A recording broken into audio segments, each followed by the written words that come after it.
Assalamualaikum warahmatullahi wabarakatuh. Semoga keselamatan dan kesejahteraan terlimpah atas kita, keluarga kita, dan orang-orang yang kita cintai.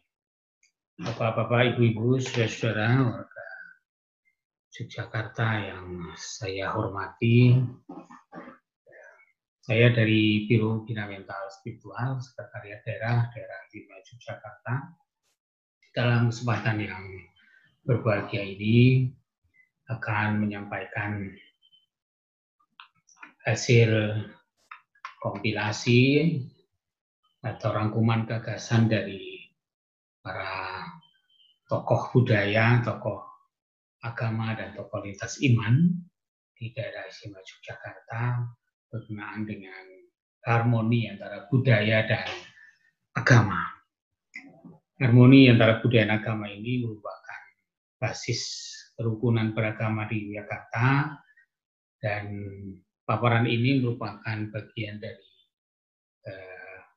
upaya peningkatan harmoni kehidupan antar agama di Yogyakarta, yang itu sangat penting sebagai modal sosial bagi upaya-upaya untuk memberi manfaat yang besar bagi kebaikan dan kesejahteraan warga Yogyakarta dan bahkan Indonesia.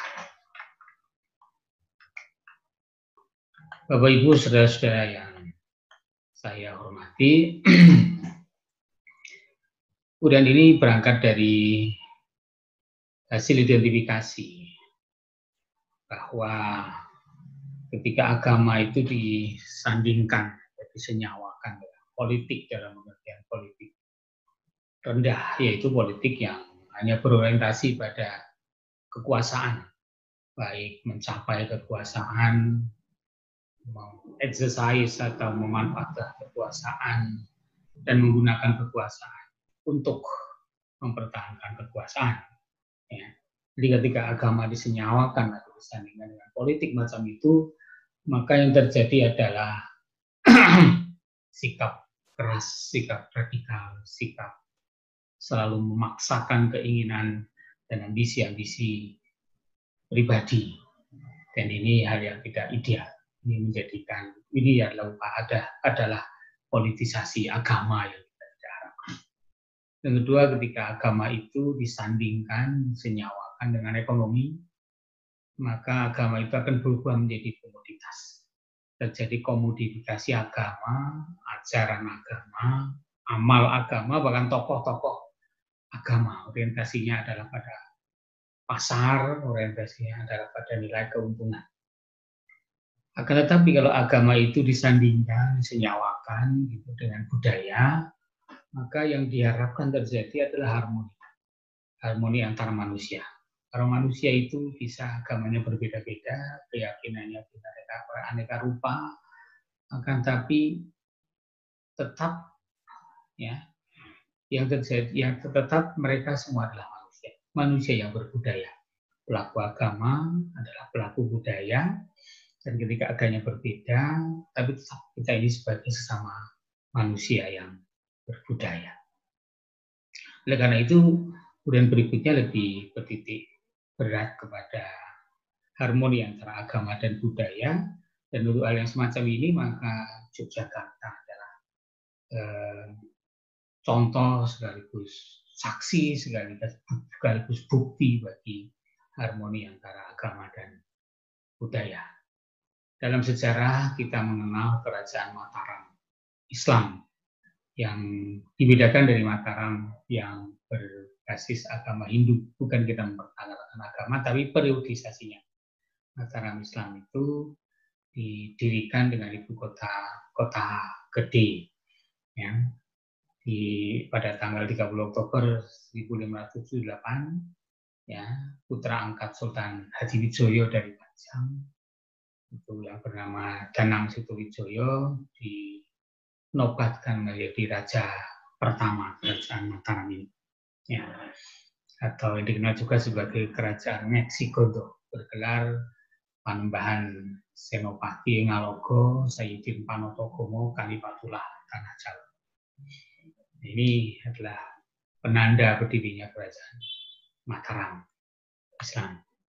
Kemudian Mataram Islam luas wilayahnya, akan tapi yang dimaksud dengan Yogyakarta itu adalah negari yang raja pertamanya adalah Sri Sultan Hamengkubuwono yang pertama, ya, yang dinobatkan tanggal 11 Desember 1749, dikenal sebagai Susuhunan atau Sunan Kabanaran.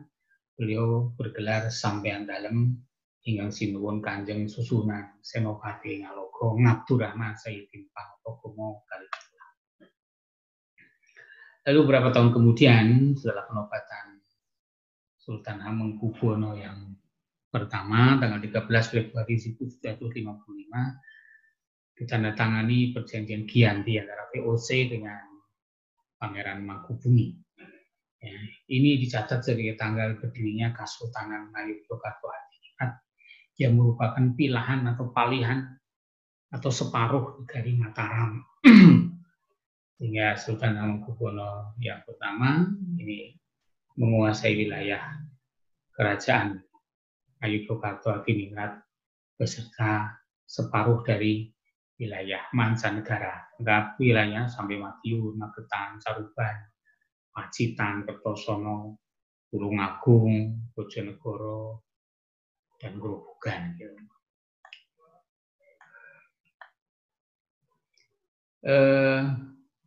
Kita mengenal amanat 5 September 1945 yang isinya adalah bahwa daerah Kesultanan Yogyakarta adalah bagian dari negara Republik Indonesia dengan kedudukan sebagai daerah istimewa dan bersifat kerajaan. Lalu pada maklumat berikutnya, maklumat nomor 18 tahun 1946, itu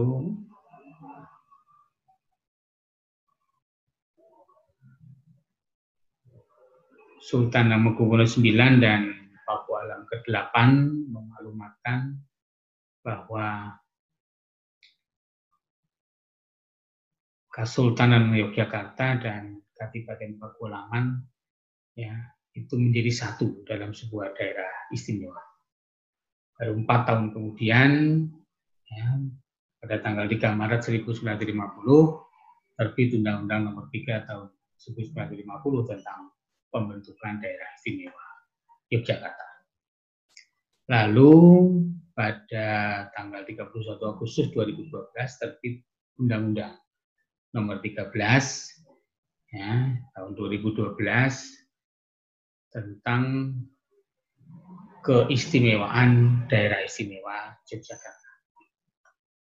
Saudara-saudara yang berbahagia, keistimewaan Yogyakarta ini ditopang oleh nilai-nilai dasar yang sudah tumbuh berkembang dan dianut di kerajaan Ngayogyakarta Hadiningrat. Nilai dasar itu yang pertama Hamemayu Hayuning Bawono, yang mengajarkan bahwa kita harus selalu dan bisa merawat kebaikan, keindahan, ya, bawono atau dunia atau bumi atau negeri yang sudah diciptakan oleh Tuhan Yang Maha Kuasa.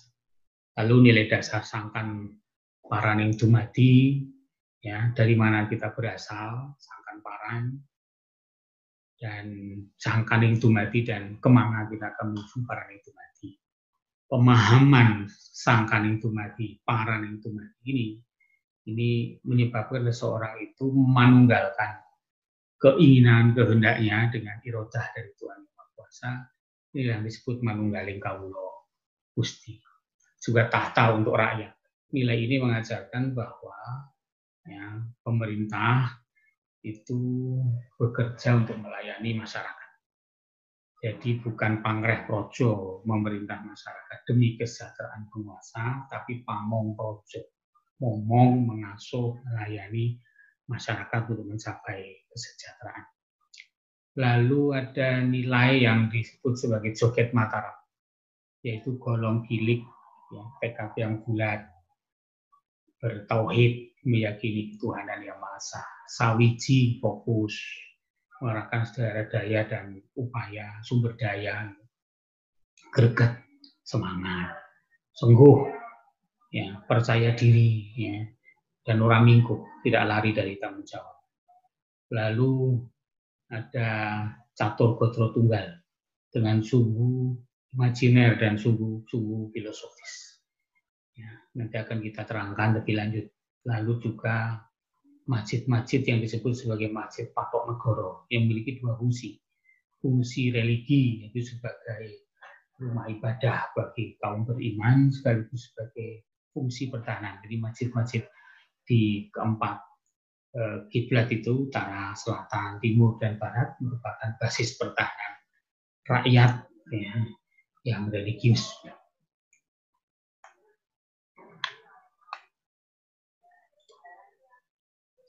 Nah, ini yang disebut sebagai sumbu imajiner. Jadi garis lurus yang menghubungkan antara pantai selatan, kemudian panggung Krapia, lalu alun-alun selatan, Karaton Ngaligewato, lalu alun-alun utara, lalu Tugu, dan Gunung Merapi. Ini simbol bersatunya cipta rasa dan karsa dalam arti makrokosmos atau jagat ageng, ya, dalam semesta, yang intinya adalah posisi manusia dalam semesta kuasa Tuhan. Sementara poros atau sumbu antara Tugu, ya, kemudian keraton dan panggung Krapia ini adalah jagat alit mikrokosmos, ya. Ya, posisi manusia, ya, dalam hubungannya dengan Tuhan secara individual atau dalam pemahaman yang sempit. Nah, manunggaling kawulon Gusti tadi kita sampaikan adalah titik temu antara sang kaning dumadi, dari mana manusia berasal, dan paraning dumadi, kemana manusia menuju. Jadi manusia berasal digambarkan dari panggung Krapia yang merupakan representasi dari rahim seorang ibu. Kemudian ini perjalanan bergerak sampai dengan keraton. Di sana ada kemagangan, dan disitulah dari situ berarti telah lahir seorang manusia menjadi dewasa, siap berkiprah dalam kehidupan. Itu sangkaning dumadi, dari mana manusia berasal. Paraning dumadi itu adalah dari Tugu Golong Gilik atau Tugu Pal Putih, lalu ke selatan sampai kepada keraton. Ini yang manusia akan kembali kepada kholiknya, menuju kepada keabadian, dan keabadian yang berbahagia adalah keabadian yang bermuara di surga atau jannah. Jadi bermula dari panggung Krapia ini yang merupakan gambaran awal kehidupan manusia sejak dari kandungan atau rahim ibu. Ini adalah merupakan bentuk yoni sebagai lambang kesuburan kaum perempuan. Ya, beranjak, kemudian saat lahir nanti beranjak dewasa, menikah, sampai dengan melahirkan anak. Nah, vegetasi yang ditanam dan sampai sekarang masih dijaga dari panggung Krapia menuju kepada keraton itu vegetasinya adalah pohon asem yang melambangkan kesengsem atau nengsemake, seorang yang muda gitu, cantik atau tampan, itu nengsemake, menyenangkan kalau dipandang gitu. Dan juga senang kalau disanjung, maka dilambangkan dengan vegetasi pohon asem dan juga pohon tanjung. Dan juga ada kampung yang disebut Kampung Mijen, tempatnya sebelah utara panggung Krapia, yang merupakan simbol wiji atau benih dari calon manusia. Kemudian ini alun-alun selatan, di sana ada dua ringin burung, ringin yang dipagari itu ringin burung, ya, itu yang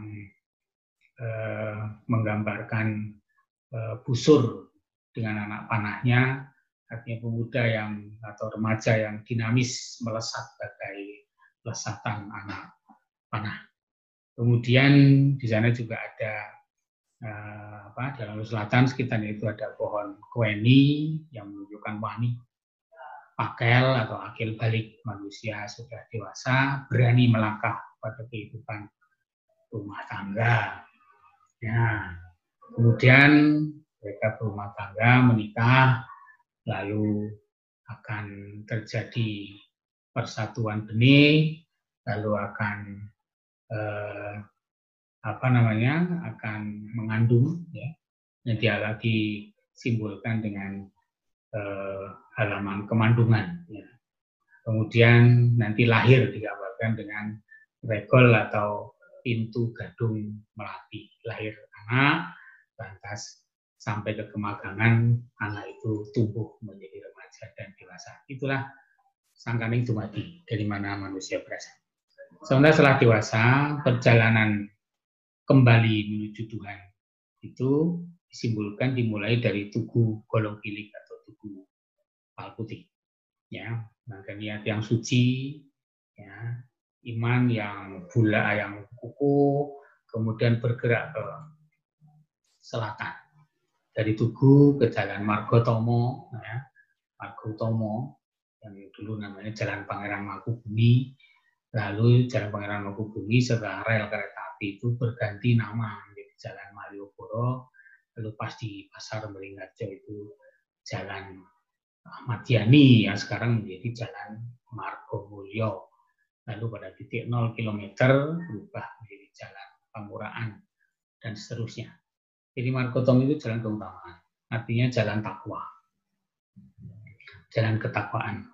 Malioboro untuk menempuh jalan ketakwaan itu harus ada obor atau suluk, pedoman, bimbingan dari para wali. Malioboro itu salah satu tinjauannya, ada tinjauan yang lain itu berasal dari kata wali dan obor.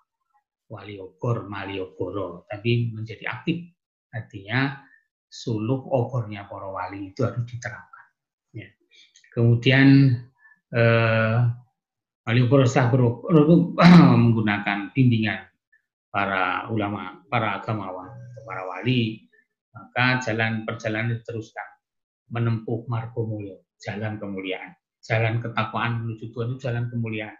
Sementara jalan kemaksiatan, kemungkaran adalah jalan kehinaan. Nah, supaya jalan menuju kemuliaan ini bisa berlanjut, bisa berlangsung dengan baik, maka harus dilakukan pengenyahan, ya, atau pengusiran, ya, hawa nafsu yang mendorong pada kenistaan. Ya, maka nama jalannya berganti menjadi Jalan Panguraan. Dulunya namanya Jalan Trikora. Nah, sepanjang perjalanan, ya, di kanan kiri Jalan Margotomo, Malioboro, Margomulyo itu vegetasinya didominasi oleh dua macam pohon. Pohon asem artinya kesengsem, pohon gayam artinya ayem. Orang yang menempuh jalan ketakwaan dengan penuh keimanan, meniadakan atau mengenyahkan hawa nafsu yang rendah, itu pasti akan menyenangkan jika dipandang, membuat kesengsem, dan juga akan menebar kedamaian atau pengayoman. Dan juga nanti ini akan berlanjut ke alun-alun. Perjalanan takwa itu adalah perjalanan yang penuh kehati-hatian dan tidak boleh tergesa-gesa gerusu, maka mesti pelan-pelan atau alun-alun. Nah, di sana ada dua ringin kurung. Ya, yang di sebelah kanan itu namanya Dewondaru. Dewo itu menunjukkan spiritualitas. Ya, sebelah kiri namanya Jonondaru. Jono itu manusia. Sisi-sisi ketuhanan, sisi kemanusiaan. Jadi di sebelah kanan dalam perjalanan tadi itu, ya, disimbolisasi dengan simbol spiritualitas.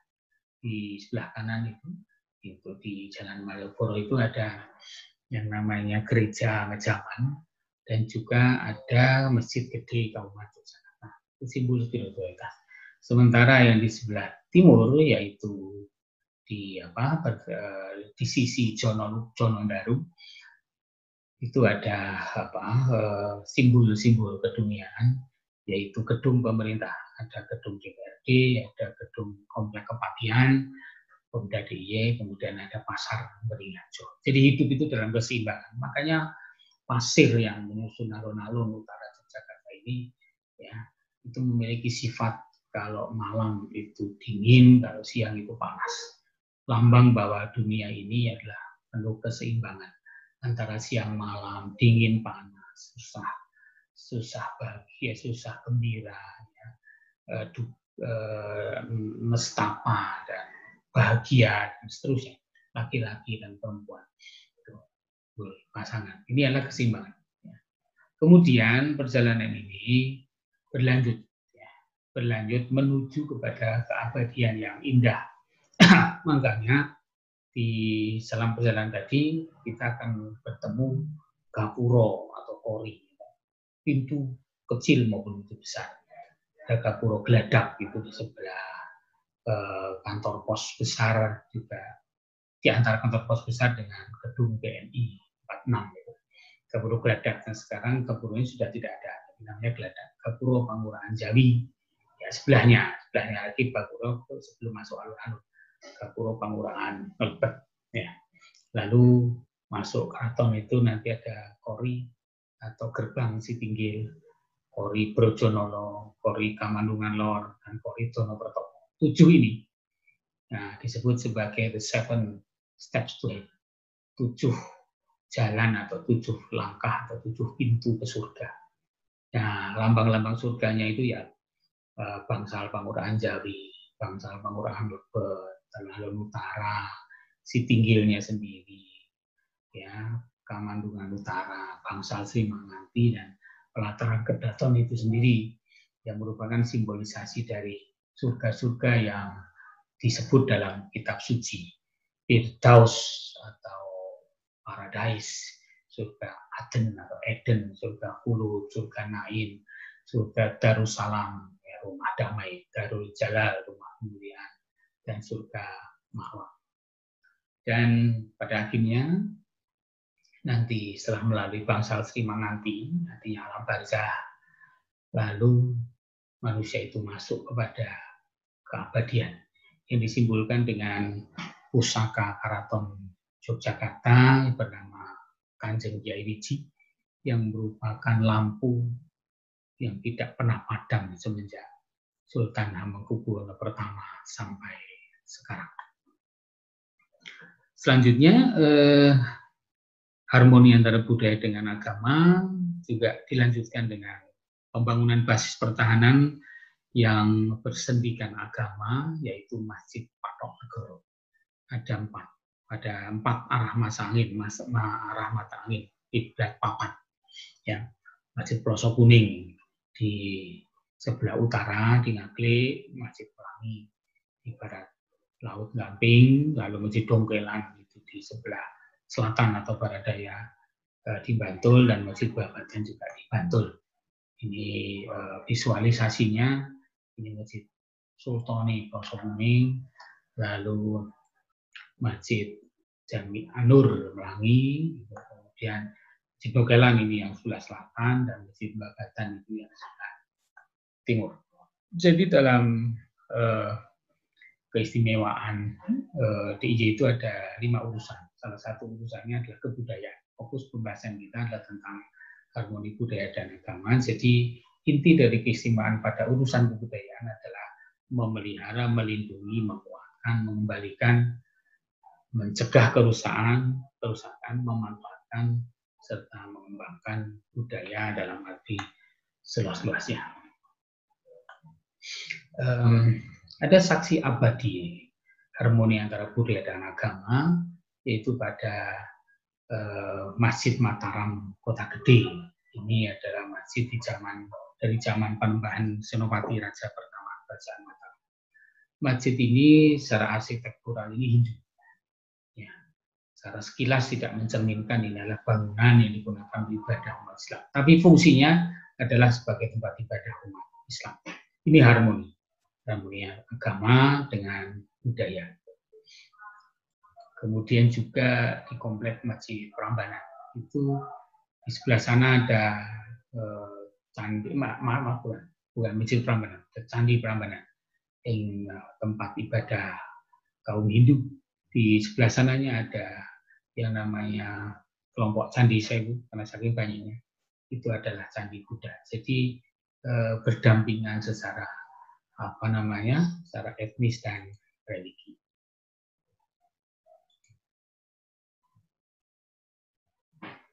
Dalam konteks Jogja, kita mencoba mencari tapak-tapak atau situs-situs toleransi di Jogja.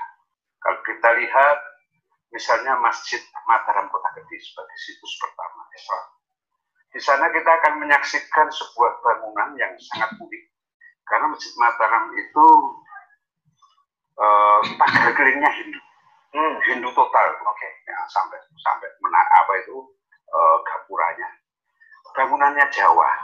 Sudah ada akulturasinya ya. Masjidnya itu tidak ada dom, tidak ada menara dari Jawa.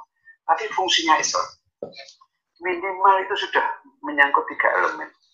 Jawa, Islam, Hindu, dan hidup dengan harmonis tanpa ada resistensi sosial. Bahkan bangunan alami mulai dirusakan. Nah, lebih unik lagi ketika kita melihat di belakang masjid itu kan ada kuburan. Itu tipe Jawa ya. Padahal dalam aspek teologi itu nggak boleh. Kan dikhawatirkan akan terjadi penyembahan terhadap arwah-arwah yang kontradiktif dengan ajaran agama. Ya, yang musyrik dan fitnah, tahayul, dan tapi oleh Wahri kan kemudian filosofinya diubah. Ya. Orang yang di masjid ingat mati, orang yang di kuburan ingat ibadah untuk bekal kematian. Jauh kalau kita lacak lebih jauh lagi, kita sudah melihat di Candi Prambanan itu yang sebelah belakang itu kan Candi Buddha, Candi Sewu. Ya. Kemudian itu berkembang. Nah, Sultan ketika masih Sugeng, Sultan tahun 92 beberapa, dia mengatakan bahwa Jogja ini miniatur Indonesia. Ya. Kami merasa ketika orang lain itu ada psikologis gitu ya, dengan berbeda dengan orang lain. Kami justru merasa diberkaya dengan bergaul dengan mereka. Kami bisa memahami mereka, kami bisa belajar dari mereka bagaimana penghayatan keagamaan mereka di keseharian. Ya. Sehingga santri-santri pun ya nggak pernah punya gaul. Dan saya kalau ada tamu asing, misalnya ada Tara Swasembada itu calon pendeta dari Amerika, dia nginap 2 bulan. Saya nggak memberi privilege. Sampai saya ngomong, kalau nggak ada bantuan, tidak ada hak khusus, tidak ada keistimewaan, ya. Ia bergaul, bertindak laku seperti santri-santri yang lain. Sampai saya buat kalau nggak ada bantuan ya pakai bokongnya santri yang lain. Ada muridnya Nakamura, Jika Yoshida, ya. Itu mudah. Nginap 1,5 bulan. Ya. Ada tamu dari Cina, namanya Supicak, mahasiswa Ibu University. Puasa nginap 1,5 bulan. Dan dia nggak puasa kan beraktivitas juga untuk katakanlah ibadah, bangun sahur dan lain-lain. Ya, tapi tidak puasa. Oh, tidak puasa. Karena tidak kuat. Tidak kuat.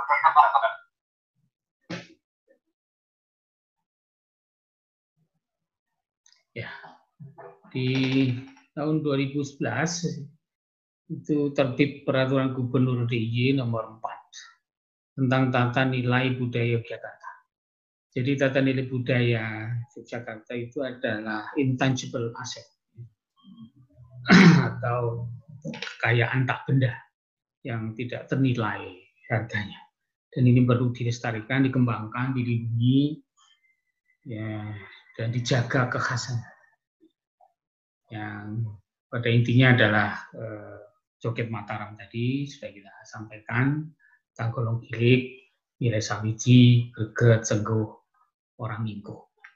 Jadi itu harmoni antara budaya dan agama Yogyakarta, sehingga siapapun yang tinggal di Yogyakarta akan merasakan nilai-nilai itu tumbuh berkembang dan lestari dan menjiwai setiap gerak agama apapun agamanya.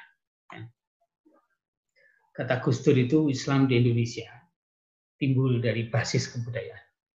Kalau itu dihilangkan maka kemungkinannya ada dua, yaitu pertama kebudayaan itu akan mati, dan kedua Islam akan hancur. Pesan saya, kata Gus Dur, jadilah pemikir yang sehat. Lalu ini ada satu tokoh lagi, ya, Kang Jalal, Kiai Haji Jalaluddin Rahmat. Islam tidak pernah datang pada suatu kebudayaan yang kosong. Islam selalu diberi warna oleh berbagai celupan dan kebudayaan lokal. Ajaran Islam yang dipraktekkan di Indonesia seperti halal bihalal adalah khazanah budaya Indonesia. Jadi dalam ungkapan sederhana, misalnya saya orang Jawa dan saya Muslim, maka pribadi terbaik saya itu akan tampil sebagai seorang Muslim yang Jawani dan Jawa yang Islami.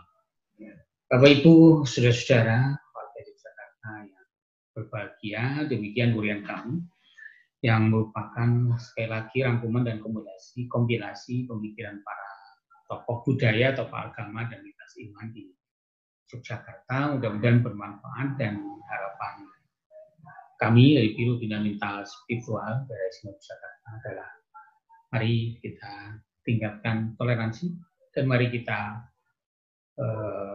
galang harmoni kehidupan di tengah masyarakat pluralis Yogyakarta yang majemuk dalam agama dan majemuk dalam budaya.